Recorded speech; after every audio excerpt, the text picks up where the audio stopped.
Everyone, this week I've been reading King of Kings by Scott Anderson. It's a book that has a lot of good details about the fall of the Pahlavi regime in Iran in 1979. And it doesn't just start with 1979, obviously. It goes all throughout 70s, the interaction of the Shah of Iran with different governments, with Kissinger and Nixon administration, and after that. What I found fascinating is that it has the backstory of how even the United States downplayed what was happening in Iran. And another part that was quite surprising to me, there's a character called, there was a pharmacologist. He was actually a professor. His name is Ibrahim Yazdi, and he's initially a citizen of Iran, and he became a U.S. citizen in 1972. All of his children are born in the United States, and they are U.S. citizens. They live and work in the United States right now. So this guy was instrumental in promoting Khomeini. And at some point, in chapter 10 of this book, is a fascinating story about how at some point Khomeini was trying to move from Iraq, where he was sent to exile in 1960s. He was trying to move from Iraq, Najaf is a city in Iraq which is a very religious place, and he was trying to move from Najaf to Kuwait. And when they were crossing, Khomeini, his older son, and this Ibrahim Yazdi, they were trying to cross from Iraq to Kuwait. They were apprehended in Kuwait. At some point, it turns out that even Saddam Hussein had sent a message to King of Iran, and if you want, we can just eradicate Khomeini, which he did not agree with. He said, no, let him be. And anyway, they were arrested, and they were sent to some makeshift prison. And the only reason that so Yazdi, at some point, he finds an excuse, gets out of the jail, and makes a call to his daughter in the United States. And they make calls to congressmen because he's a U.S. citizen, so he has special protection. So at the end of the day, he is released from that detention center and sent to a hotel in Kuwait. But the other people that were traveling in the Mercedes that were traveling from Iraq to Kuwait, they were all kept in detention. And the next day, they're released too.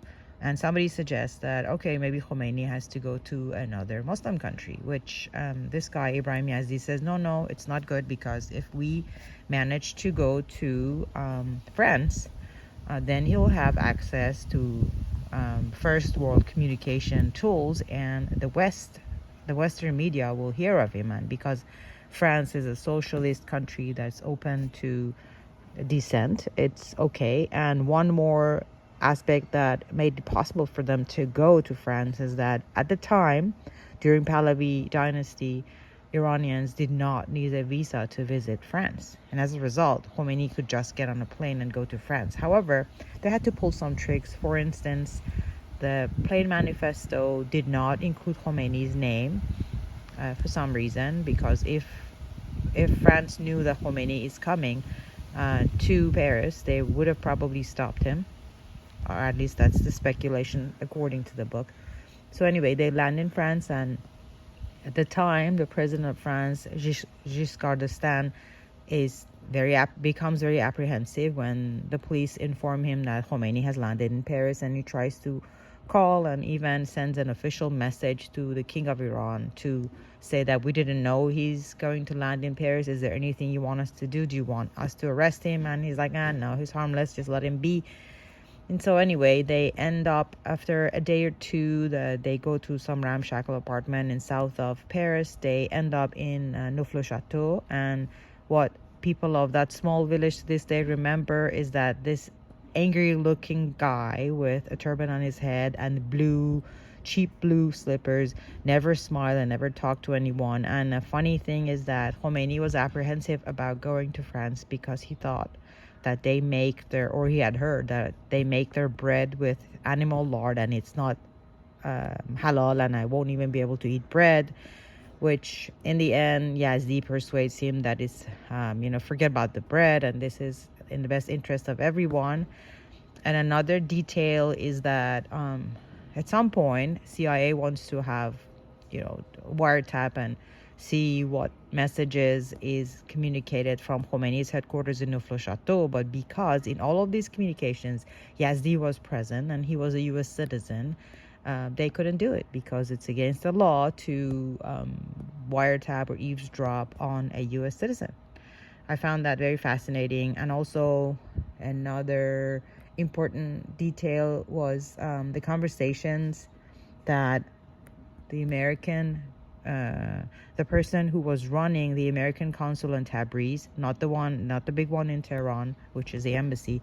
There was a consul in Tabriz, and Michael Matrinko is the person who was running the Tabriz branch, and he had a lot of reservations because first of all, he spoke both Turkish and Persian, and so he was able to communicate with the locals, and he had a sense that this is not going well, and he tried in many instances to inform the U.S. government through diplomatic cable. And what happened is that he was reprimanded, and Ambassador Sullivan at some point called him to Tehran, and he said, if you ever send any more of these alarming cables, I will make sure you never work for the state government. I highly suggest that you read this book. There is no Persian translation. Maybe at some point I will do it, but if you can do it, I have found this to be fascinating. Have a good day.